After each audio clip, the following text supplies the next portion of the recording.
uhlawehla Gadebeza kodwa nje siyakuva mayilitha. Ngifuna singene kunayo indzaba Gadebeza abantu bebasolo babutha Zulu usamlethi Gadebeza. Sofuna siphokuva wena Mageba. Asicele nganayo indzaba ya President Jacob Zuma Gadebeza. Bekakhona kule weekend lephelile amenyiwe lapha ebukhosini ukuthi emthandazo labekadze banawo kodwa wabonakala Jacob Zuma akhipha amagama lathi Mswati kude tintfo tingakaze tabanzima akabitela bantfu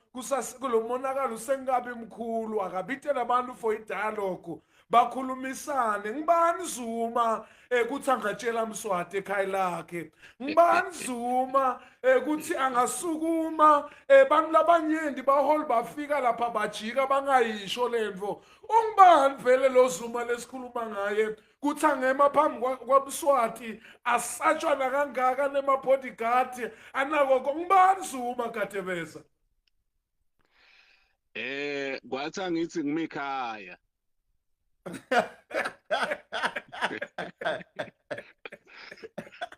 wathi angithi ngimikhaya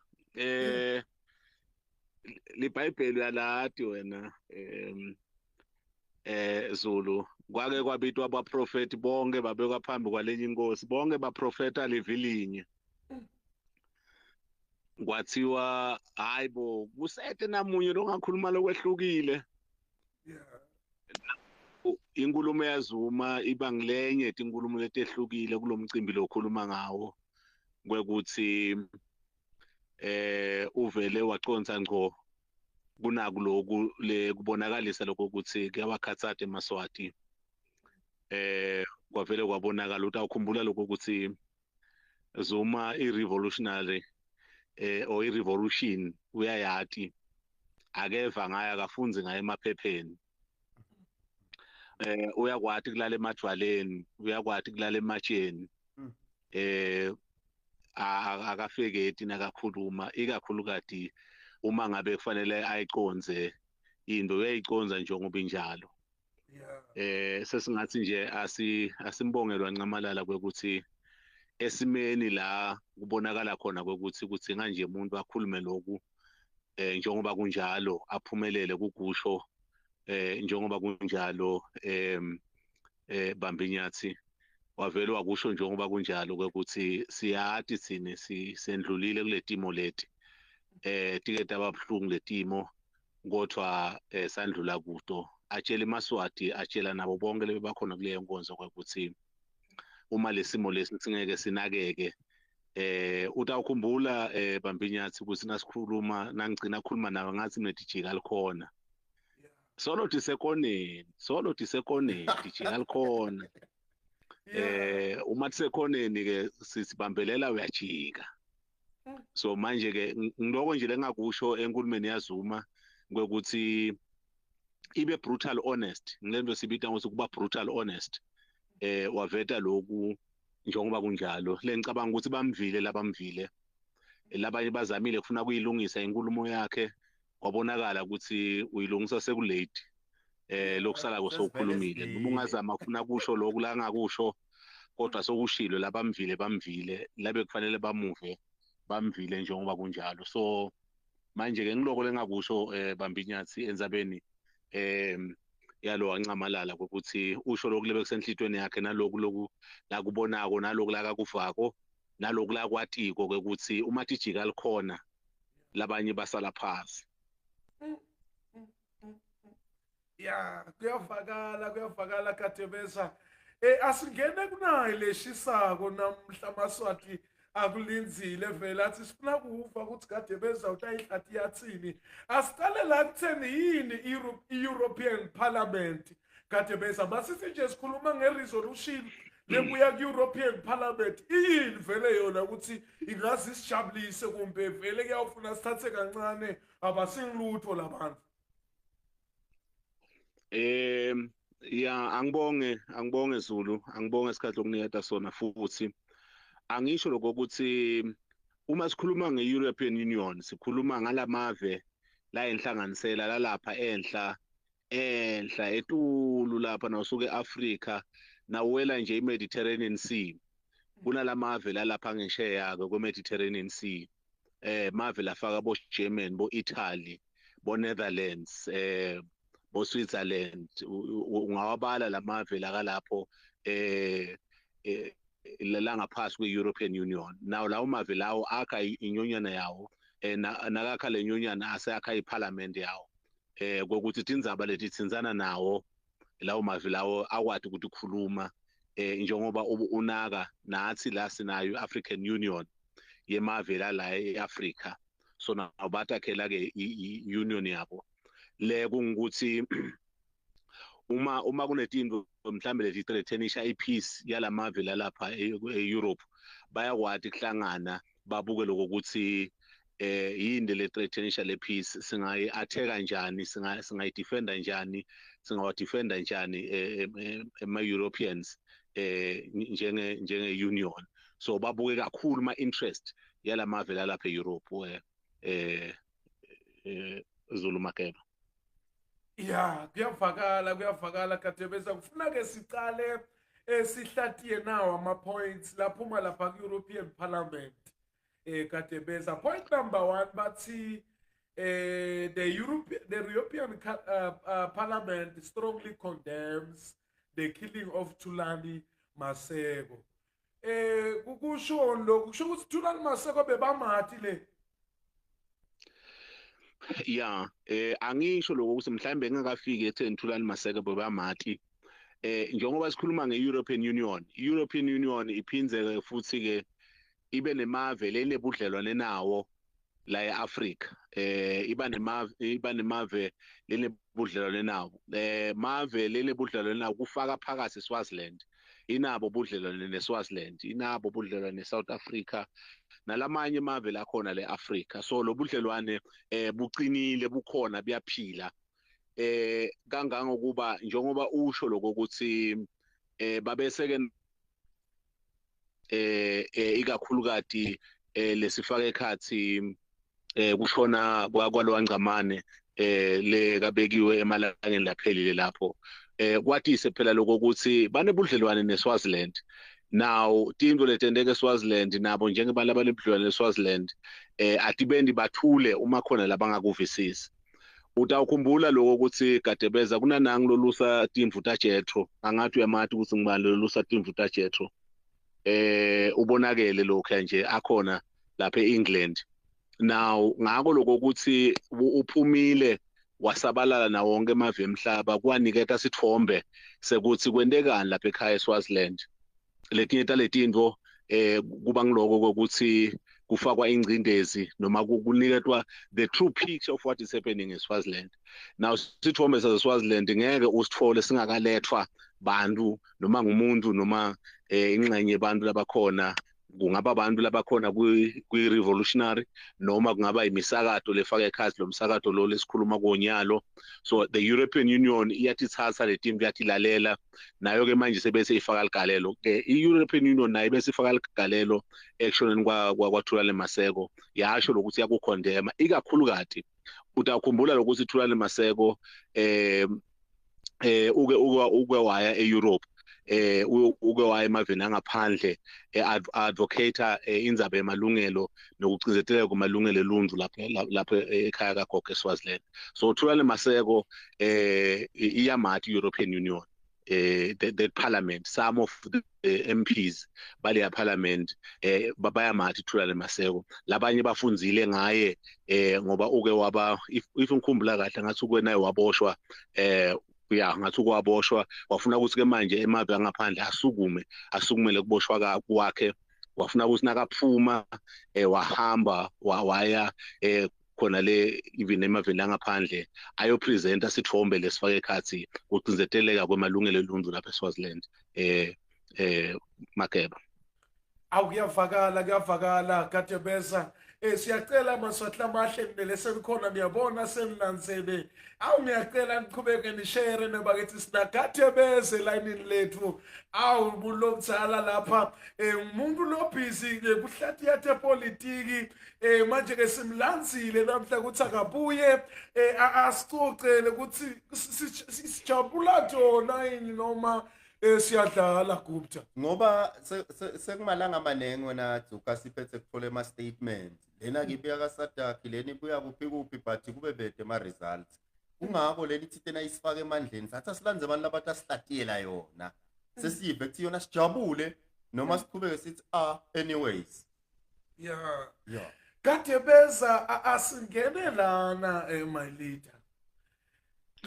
Mhlambe singakangeni kulombuto lolandzelako anginikete lesithombe lesi Zulu kwekuthi njengoba bathatha stance sokukhondema kubulawa kwaThulane Maseko le stance labasithethe abasithathanga emoyeni lokuthi Swaziland inebudlelwane ne-European Union lamanye ama funds lolunye lwetinsita lothola ukuthi tiyendeke Swaziland European Union kunesandla lesifakako so now umuntu nangabe umsita nasouva ukuthi hayibo kukhona lekuvakala ngathi akwendeki kahle kulomlo ngumsitako uyaye ukhute noma uyaye ukhute into yokuqala le uyikhute uthi ungaqedza kuyikhuta uma kunguthi mhlambe ukhona lo ngakusho ubethu uyakusho ngiloko ke European Union leseyikwendile kwekuthi how Swaziland siyeva ngokubulawa kwaThulane Maseko siyathi ngaye sifunzile ngaye labanye Europe ngendeka bakhona lebe bangati kodwa kufa kwakhe kwendela ukuthi bafunze ngaye kunamanye ama clips la khona beka advance I-support Europe labanye bamthole lapho Thulane Maseko oh this is the man siyamati lona sivile ngaye kwase kubonakala lokho ukuthi hayibo we can condemn the killing of Thulane Maseko nako lokhu odarisha iSwaziland ukuthi kube khona le kwendako ngokufa kwaThulane Maseko kuyavakala Gadebeza uyathi angifuni isambe ngelipoint ngifuna nje kujampela kunali lipoint lelithi number 3 point number 3 because lama point onke maswathi lamahle ay8 kodwa ngifuna sijampe to point number 3 lithi the European Parliament condemns the widespread human rights violation in Eswatini and calls for the immediate release of all prisoners, particularly MPs Mthandeni Dube and Duduzi Bakete Mabuza, and an immediate end to the harassment, violence, and pressure exercised against human rights defenders, trade unionists, pro-democracy activists, and politicians. Gadebeza lokhu ngekukuva kwakho kuthiwe uthi ngimba lena sekayihlatiye kahle Gadebeza siyibukile le now ngeva lapho uphethe Gubevu angisho lokuthi le statement sikhulu leso umuntu mhlambe kangasunza light kodwa sikhulu le statement one the European Parliament draw attention to the violation of human rights human rights ke ngumgogodla lomgcoka kakhulu ekuraneni kwe-country uma ngabe kubonakala lokuthi ema human rights ayanyatheleka kufaka ekhathi the right to safety, the right to live, the right to work decent work wonke ngemalungelo lawo yebanu ngokusebenza kwabo nangokwethempilo. Now uma lamalungelo lawo ke manje aqala nyatheleka kuyayithinta i-European Union njengoba nabo UN njengoba i-European Union seyikushilo lokuthi awuthi na usuyalalela uthuke nabo UN ngomhlabuhlangene nabo baqala bayakhondema noma kuba khona labakusho kungukuthi lama human rights they are universal akusiphela kokuthi uma ngikuthi useSwatini uhlukumeza abantu indzaba yokuhlukumeza abantu iphelela lapho indzaba lethinza umhlaba wonke. Now kuhlukumezeka kwema human rights into yokuqala lenteka kubulaleka kwaThulane Maseko njengemvikeli wema human rights. So kubulawa kwaThulane Maseko kuniketa this global picture wekuthi noma ngabe bongathi hayi man iSwatini bayayicambela kodwa nasekufa the defender of the human rights lokho kuthatha kunikete isiqiniseko sokuthi noma besingathi Swaziland bayayicambela kodwa kufa kwaThulale Maseko kube openly kwaba clear ukuthi ema-human rights ayacinzeteleka eSwaziland. Now indzaba yalala babili noma yalala labathathu sengishilo ngathi lomunye uLusati Mvutha Jetro ungaphandle uphumile usabalele into le lokuqale yona yendeka base basakhuta lokho ukuthi awu kunanabe ma MPs la kaphakathi ejele nanayi MP futhi le ngaphandle lesekudzingisweni now basibabuke lokho yes it was strong condemned kwabona lokho kodwa ke manje nasekubuya kuthinseka nangu lona lo defender lamalungelo yalabantu emphakathini kwabe sekubonakala kuba into leba serious kakhulu ledzinga iattention kubuye ke manje uma unaka kakhulu indzaba yebasebenzi basebenzi nema-union uthola ukuthi ke manje iSwaziland openly at face they would say yes basebenzi ma-union anemalungelo yoku-organize njengoba khona ama-union kodwa ke manje practical because of indlela yokwenta tinto eSwaziland uthola ukuthi ke manje nabo bakhinyabeteka. That is why bantu labafana ngibani labo uxoxa naye the other day secretary we-transport we-public transport uthola bacinzeteleka and akuna peace. So now i-European Union besikhipha le statement sokuthi ke manje iyakondema ukucinzeteleka kuma-human rights nokuhlukumeteka nokuboshwa kuma-defenders of human rights nokuboshwa kwema-MP nendzaba ye-freedom of expression, freedom of speech. iSwaziland would claim ukuthi there's freedom of speech kodwa ke manje lesekufunza emaphepheni nesikulalela lana khona uyabona lokuthi ungakhwehleli kahle baqala ukukulandzelela lokho sekuyabonakala lokho ukuthi na ukhwehlela kufuna ubuka ukuthi ukhwehlela kunabani losedudane kwakho uvuka ngibani ngoba emva kwaloko khona labatakulandzela. So manje European Union bese iphuma openly kukhondema kucinzeteleka kwamalungelo eluntu nokuboshwa nokukhululwa kwama-prisoners lekufaka phakathi bobacede nabomthandeni kwekuthi kufuna baphume ejele. Gadebeza mhlambe kwendi follow up lapha bathi we call for an immediate release of all prisoners, particularly MP Mthandeni Dube and Mduduzi Bacede Mabuza. Nabangabe bangabakhiphi with an immediate effect njengoba asho European Parliament kuvame kwendekani kumavela njalo lathi no ngeke sibakhiphe thina noma ubona kwenteka now ngiyabonga Mageba lokulandzela lapho Mageba uma ngikuthi mhlawumbe sebende lubito elifana nalolo uthola ukuthi mhlawumbe live khumbula iSwaziland noma eSwatini uma baphuma baya ngaphandle baya as member nabo laba malunga noma laba ne partnership yabo European Union obomhlaba uhlangene kodwa ke manje kakhulu bona they tend to defend themselves and say they are a sovereign country balive lebanendlela yabo yokuthi lawula noma kufanele bahlawule ngalendlela abafuna ngakhona kodwa ke manje because of the strong partnership laba banayo nalamave angaphandle nabo European nema organization labafana bo European Union le ngalesi sikhathi kuba khona lusito Mageba labalitholako kulawo mave lawo njengoba ukhuluma ngenza ama-election nje uthi ngathi kulungiselwa ama-election utathola ukuthi ke manje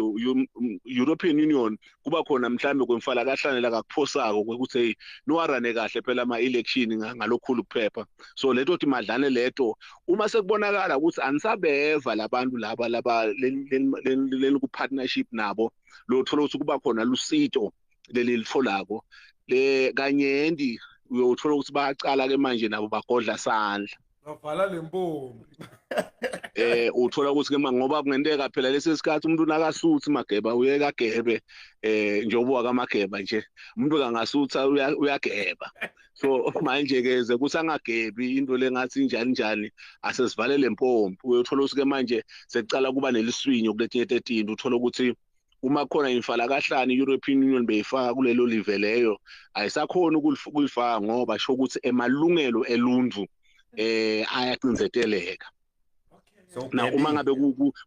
kunebufakazi bokucinzeteleka kwemalungelo eluntu then ke manje babe sebagodla lesana seyaqala ke manje ama sanctions abamanyenti. uthi lo muntu uGadebeza wenta njani ngesutha ubese uyageba Ya lo muntu angasutha ubese uyatshokota manje ke manje awuvamisile kutshokoda nangabe ulambile angaze ngibone umuntu asinakalambile atshokode leligama uyatshokota nakasuthi ngoba ngenteka anga-understand lokugeba bese understand wabo mageba ngoba bona vele bagebile nami bengifuna ukuthi yebo so manje ya sengiyasho nje lokuthi umuntu nakasutha uthola ukuthi uyatshokota lapha naku manje ke so swinya lesandla ukuthi akahlala lambile ke sisuke sesitawumkhumbuta lokuthi endalo loku right tobuya letini utogeba futhi endalo loku right. Point number 4 Gadebeza lobuya lapha ku-European Parliament uthi European Parliament urges the authorities in Eswatini to respect promote and protect human rights, including the freedom of expression.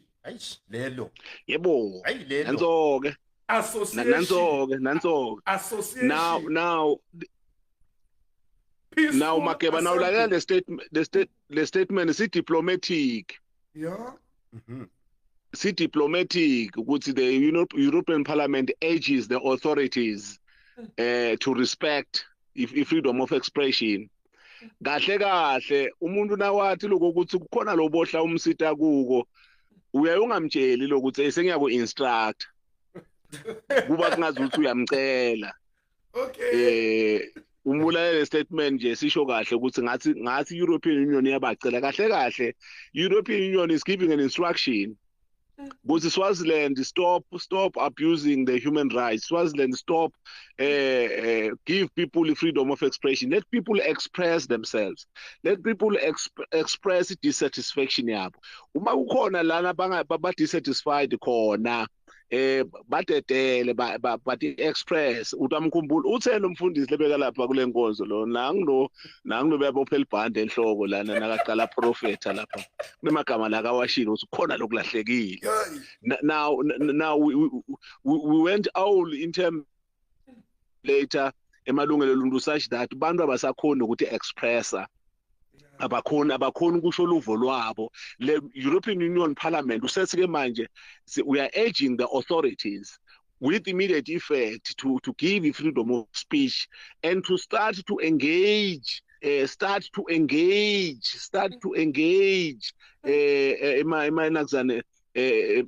mean, my stakeholders, my concerns, because if they say they urge the authorities, they are saying come together, give them an ear. Balalele noma ngabe awufuni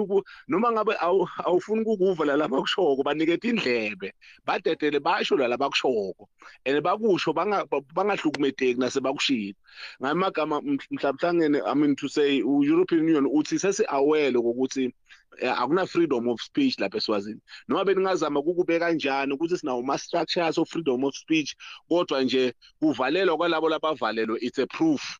ukuthi akuna freedom of speech kufa kwalona lofile singathi ukuthi ufe njani naye kodwa nje is an indication ukuthi kukhona lokunuka santungwane kuhamba kwalo ncamana okunuka santungwane uyathi ukuthi eGadebeza babe kukhona loku lengifuna ukuthi usichazele konichazela amaswati siyanaka nje nyalo usakhuluma ngale freedom of expression amaswati nyalo seke saba naloku silana nje utawuthi uyabuka ekseni ukhanze ukuthi labantu labangenile lababukela le video ukhanze ukuthi baleke bo 24,000 but laba reactile ukhanze ukuthi bangu 1.2 lokukhomba ukuthi labantu sebesaba nekuveta ikuthanza noma kureacta kukhomba ukuthi yena bekakhona ngamane kubonakala leti nombolo ngale ndlela le freedom of expression kuyahambisana ne freedom of expression lokho. Yes, kunjalo Gubevu. Once abantu bangasakhona ukuphumela ebaleni, ikakhulukati nawubuka lama killings lakaba khona, noma phela kusa investigatewa kusaphenywa, kodwa lama killings ayathusa. Yes. Ayathusa lama killings. So manje ke uma abantu baqala kubona ukuthi hey lana ngathi ulahlekelwa impilo wathuka vete inhloko, kunemamba alikhongothe ayifuni uvete inhloko. Now babese bayaqala ke manje bayathuka ngako lokuthi ayikho le freedom of expression. Uma ubuka ikakhulukati emavenda afana nabo South Africa, la abantu bakhuluma nje ngalokukhulu kunakuzane kukhona nje le vibrant lapha eSouth Africa uvele nje wasukuma nje wakhuluma wathi no nenhlangano yakhe wathi no simemetela i-shutdown sine mhla kabanibani simemetela i-shutdown kude labangabo bangamenta kona ngoma emalungelo oluntu ayahlonishwa. Washo la kusho ukuthi akunamuntu ota emsebentini akunamuntu ota njani